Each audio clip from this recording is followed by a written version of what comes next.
हरे कृष्णा, राधे राधे।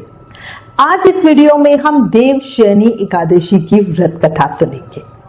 आषाढ़ मास के शुक्ल पक्ष की एकादशी बहुत ही पावन और फलकारी एकादशी है। इसकी ये पावन पवित्र कथा बहुत ही सुंदर है। मन से, प्रेम से, भाव से सुने। ब्रह्मवैवर्त पुराण में देवशयनी एकादशी के महत्व का वर्णन मिलता है। इस एकादशी के व्रत से मनुष्य की सभी मनोकामनाएं पूरी होती हैं। अब भाव से कथा सुनते हैं। एक समय धर्मराज युधिष्ठिर ने भगवान श्री कृष्ण से कहा, हे केशव, आषाढ़ माह के शुक्ल पक्ष की एकादशी का क्या नाम है? इस व्रत के करने की विधि क्या है और किस देवता का पूजन किया जाता है? कृपया विस्तार पूर्वक मुझे सब कहिए। श्री कृष्ण कहने लगे, हे युधिष्ठिर, जिस कथा को ब्रह्मा जी ने नारद जी से कहा था वही मैं तुमसे कहता हूं, ध्यान पूर्वक सुनो। एक समय नारद जी ने ब्रह्मा जी से यही प्रश्न किया था। इस संवाद की जानकारी हमें भविष्य नारद पुराण में भी मिलती है। नारद जी के प्रश्न सुनकर ब्रह्मा जी ने उत्तर दिया कि हे नारद, तुमने कलियुगी जीवों के उद्धार के लिए बहुत ही उत्तम प्रश्न किया है, क्योंकि देवशयनी एकादशी का व्रत सब व्रतों में सबसे उत्तम है। इस व्रत से समस्त पाप नष्ट हो जाते हैं और जो मनुष्य इस व्रत को नहीं करते वे नरकगामी होते हैं। इस व्रत के करने से भगवान विष्णु प्रसन्न होते हैं। इस एकादशी का नाम पदा है। अब मैं तुमसे एक पौराणिक कथा कहता हूं, तुम मन लगाकर सुनो। सूर्यवंश में मधांता नाम के एक चक्रवर्ती राजा थे जो सत्यवादी और महान प्रतापी थे। वे अपने प्रजा का पुत्र की भांति पालन किया करते थे। उनकी सारी प्रजा धन धान्य से भरपूर और बहुत सुखी थी। उनके राज्य में कभी अकाल नहीं पड़ता था। प्रजा में सभी उत्तम वैष्णव थे। सभी भक्ति, पूजा, सत्कर्म करते थे। कहा गया है कि जब राजा उत्तम हो तो प्रजा भी सुखी ही होती है, किंतु भविष्य में क्या हो जाए ये कोई नहीं जानता। वे इस बात से अनजान थे कि उनके राज्य में जल्दी ही भयंकर अकाल पड़ने वाला है। एक समय उस उत्तम राजा के राज्य में 3 साल तक वर्षा नहीं हुई और अकाल पड़ गया। कहीं वर्षा नहीं हुई, अन्न की पैदावार बंद हो गई। प्रजा अन्न की कमी के कारण अत्यंत दुखी हो गई। लोग मरने लगे। अन्न के ना होने से राज्य में यज्ञ आदि भी बंद हो गए। इस अकाल से चारों ओर त्राही त्राही मच गई। धर्म पक्ष के कार्य, यज्ञ, हवन, पिंडदान, कथा, व्रत आदि में कमी हो गई। वो कहते हैं ना, मनुष्य पे जब मुसीबत पड़ी हो तो धार्मिक कार्यों में प्राणी की रुचि कहाँ रह जाती है।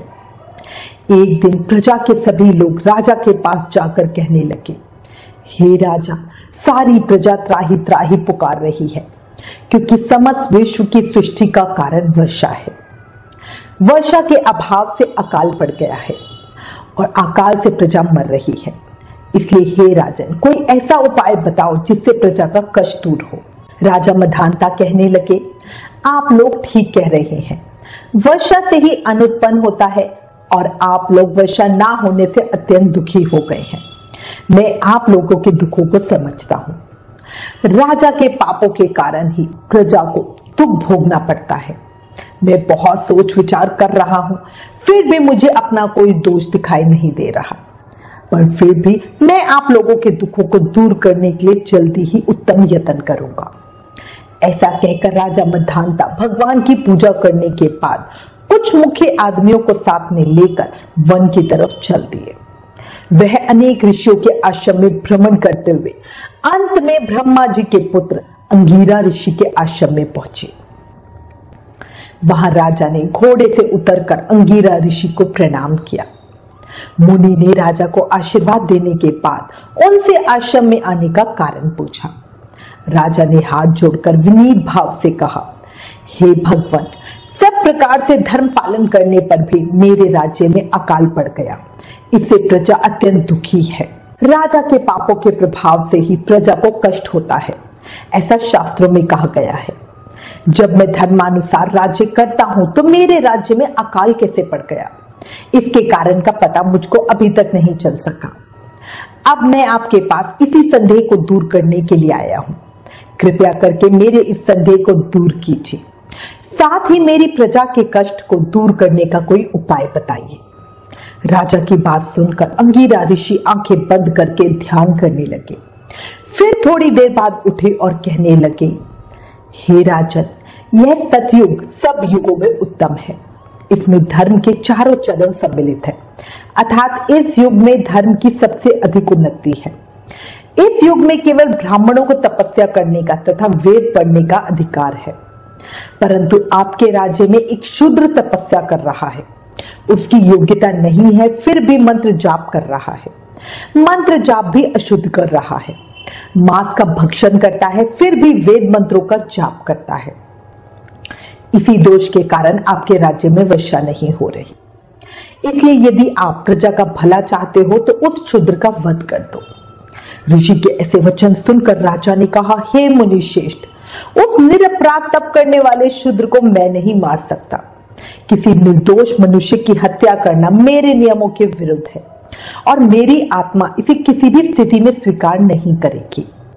आप इस दोष से मुक्ति का कोई दूसरा उपाय बताइए। राजा को विचलित जानकर ऋषि कहने लगे, हे राजन, यदि तुम अन्य उपाय जानना चाहते हो तो सुनो। आषाढ़ मास के शुक्ल पक्ष की पदा या देवशयनी नाम की एकादशी का विधि पूर्वक व्रत करो। इस व्रत के प्रभाव से तुम्हारे राज्य में वर्षा होगी और प्रजा पहले की तरह सुख प्राप्त करेगी, क्योंकि इस एकादशी का व्रत सब सिद्धियों को देने वाला है और कष्टों से मुक्त करने वाला है। इस एकादशी का व्रत तुम प्रजा, सेवक तथा मंत्रियों सहित करो। मुनि के इस वचन को सुनकर राजा खुशी के साथ अपने नगर को वापस आया और उसने विधि पूर्वक सभी प्रजाजनों के साथ पूरे विधि विधान से पदा या शयनी एकादशी का व्रत किया। व्रत के प्रभाव से उसके राज्य में मूसलाधार बारिश हो गई और पूरा राज्य धन धान्य से परिपूर्ण हो गया और प्रजा को अत्यंत सुख पहुंचा। अतः इस मास की एकादशी का व्रत सब मनुष्य को जरूर करना चाहिए। ये व्रत इस लोक में भोग और परलोक में मुक्ति देने वाला है। इस कथा को पढ़ने और सुनने से मनुष्य के समस्त पाप नष्ट हो जाते हैं। इसलिए भगवान विष्णु की प्रसन्नता और मोक्ष की प्राप्ति के लिए भी मनुष्य को ये उत्तम व्रत जरूर करना चाहिए। चातुर्मास व्रत भी इस एकादशी के व्रत से शुरू किया जाता है। एकादशी महत्तम समाप्त। भगवान श्री कृष्ण द्वारा वर्णित इस एकादशी के महत्तम से हमें ये ज्ञात होता है कि अपनी परेशानियों से मुक्ति पाने के लिए किसी दूसरे का बुरा सोचना भी नहीं चाहिए। अपनी शक्ति से और भगवान पर पूरी श्रद्धा और आस्था रखकर संतों के कहे अनुसार सत्कर्म करने से बड़ी परेशानी भी आसानी से खत्म हो जाती है। ब्रह्म वैवर्त पुराण में देवशयनी एकादशी के विशेष महत्व का वर्णन किया गया है। इस व्रत के प्रभाव से प्राणी की समस्त मनोकामनाएं पूर्ण होती है। व्रती के सारे पाप नष्ट हो जाते हैं। यदि व्रती चातुर्मास का पालन विधि पूर्वक करे तो उसे महाफल प्राप्त होता है। बोलो लक्ष्मी नारायण भगवान की जय, बांके बिहारी लाल की जय। मैं भगवान श्री हरि विष्णु के श्री चरणों में प्रार्थना करती हूँ, इस कथा को कहने सुनने हुकारा भरने वाले सब पर अपनी कृपा बनाए रखना, अपना आशीर्वाद देना और सबकी मनोकामना पूरी करना। बोलो लक्ष्मी नारायण भगवान की जय।